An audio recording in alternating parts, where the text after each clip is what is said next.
Well, hello there and welcome to the channel, and in this video I'm going to be taking you step by step and showing you exactly how to take cuttings from rosemary. Rosemary from the genus Rosmarinus, from the Latin ros meaning spray or dew and marinus meaning marine by the sea, because of the plant's proclivity to grow on the cliff sides of the sea. But before we start, always make sure you sterilize your cutting blade. So I've got a little bit of bleach on here, which I'll wash off first, and you should do that whenever you take your cuttings, because you do not want to transfer diseases from one plant to another otherwise all of your plants will be disease ridden, and no one wants that. The best time of year to take your rosemary cuttings is between late spring and early summer, when we are using all the new growth. So we are talking about soft wood cuttings.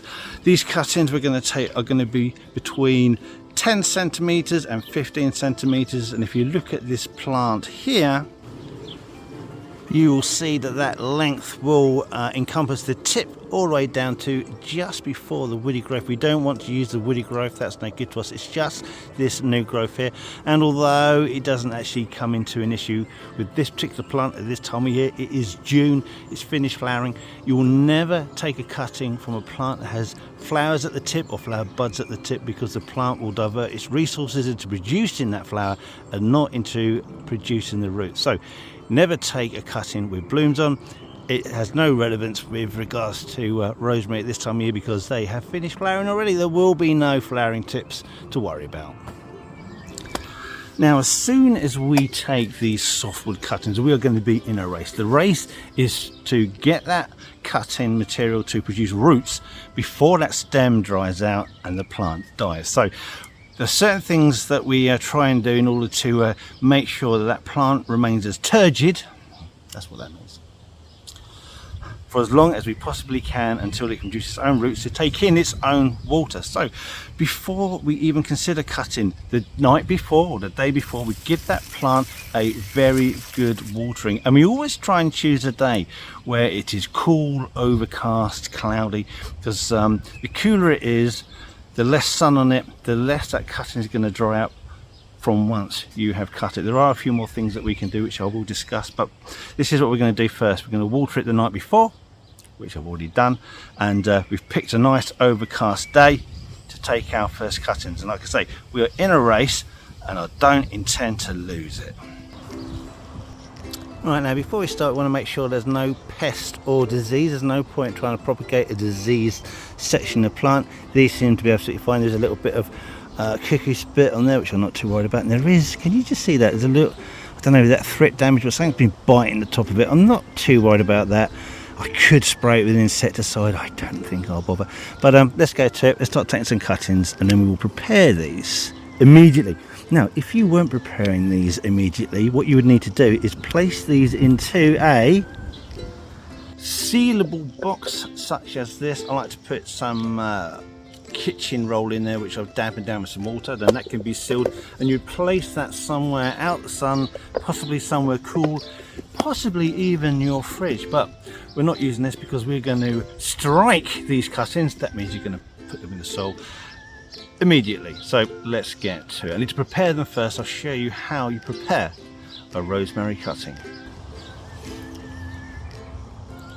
Now, we're trying to stop this plant from losing too much moisture so that it's still alive and can produce these new roots. Now, plants lose water through transpiration, which is how they breathe, and also by regulating their temperature. And both effects of this is losing moisture through stomatal pores, which I don't know if you can see, probably not, but on the underside of the leaves there's specialist pores that open up to the atmosphere, and you get a gaseous exchange, but also at the same time moisture comes through. So we're going to remove probably about 2/3 of the leaves, which should be quite easy. You just strip off like that.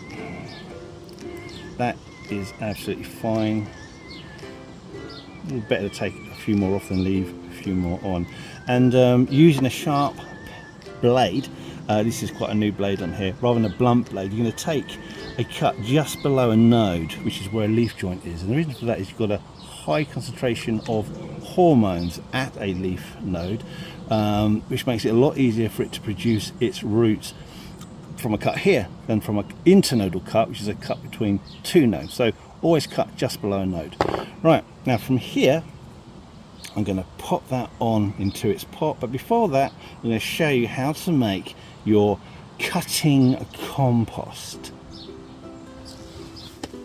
Now, rosemaries aren't going to be too fussy with regards to their compost, so you can pick up any old seed and cutting compost from your local garden centre. I prefer to use the John Innes formulations, but if you don't have a seed and cutting compost at home and you can't be bothered, like me, to go I don't know, 5 miles down the road to pick up a new one, then you can always make your own at home. Now, the benefit of buying a new bag of compost is that it has been heat sterilised, so the moment you open that bag up, you know it's going to be sterilised. There are no microorganisms, fungal infections waiting there to take on your fresh cuttings. So that's always a benefit, new bag of compost. But again, these are very robust plants and it's not really a problem. So I'm going to use some regular multi-purpose compost, and I'm going to do a ratio mix of 1 to 4 parts being your multi-purpose compost and 1 part a product to improve its drainage, a different substrate. So that could be horticultural grit sand, perlite or vermiculite. We're going to mix that well and we're going to make our own formulation. For mine, I'm going to be using the traditional horticultural grit sand. Now, I don't need too much compost because I'm only using this with 1 pot, and I'm going to put several cuttings in this one. Usually I put some crockery and some grit in the bottom here to improve the drainage, but I'm not going to do it in this case. I'm going to leave it all compost in here so that if I can turn it upside down, I will be able to see any root growth coming through the base here, should there be any. I'm assuming there will be because they do root very easily. So no crockery or grit because you won't be able to see the roots, so this will just be compost. And as I said before, 1 part grit sand, 4 parts multi-purpose compost. I didn't mention it, the reason why I do this is to keep the plant cool and humid and damp so it doesn't dry out. I didn't mention that. And also, if you have got your plants in here, keep them out of the sun, keep them somewhere cool for when you do use them. It's good advice, that.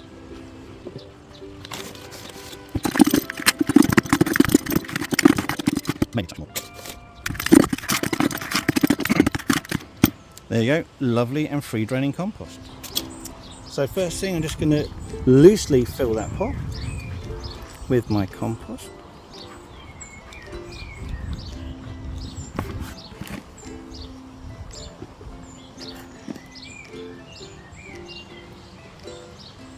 Lovely. Now, typically, you don't need to use rooting hormones. So if you weren't going to use that, you would put your dibber in and then you would drop that down to the bottom. And really, you could have that compost a bit higher. So, I'll show you again.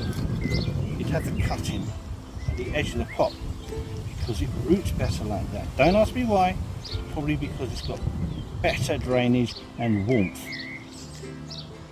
But I'm going to show you how to do it with hormone, because you might want to know. You can either buy it as a gel or you can buy it as a powder. I purchased a gel, I thought that'd be more interesting.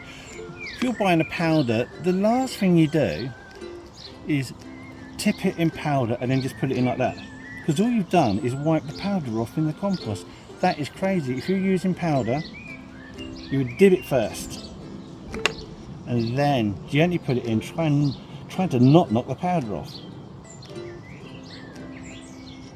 Anyway, we're not using powder, we're using gel. So I'm going to do the same thing. I'm not putting it right next to the edge. And now and that's because I have a instrument that prevents me from doing that. So here we go. So it's about 10 to 20 centimeters of dip. Look at that, that is lovely. But I want to keep it on there, and that's why we use the dibber, so we don't wipe all that off when we come to striking it. So there you go, there's your dip. And without trying to wipe it off, in you go. And I'm just going to turn that tip inwards. Again, there'll be a reason for that. Just do the other 3.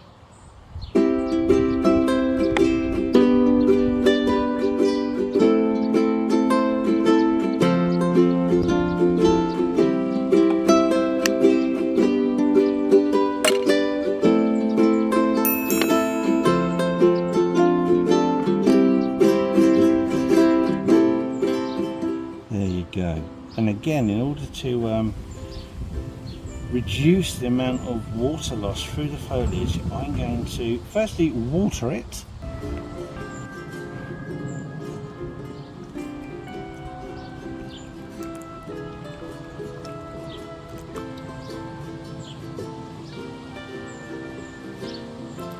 And then place a makeshift cloche in it. And now you can see why I haven't actually done it to the very edge, otherwise I can't put the cloche on. So there you go. You don't need to use something as fancy as this older sweetie container. You could use a cut bottle of fizzy pop, or just put a bag over the top. Anyway, the point of it is to maintain humidity within this atmosphere and to reduce transpiration and water loss through the foliage. Now this will go into the greenhouse, or if you've got a lovely cold frame outside, you can put that outside.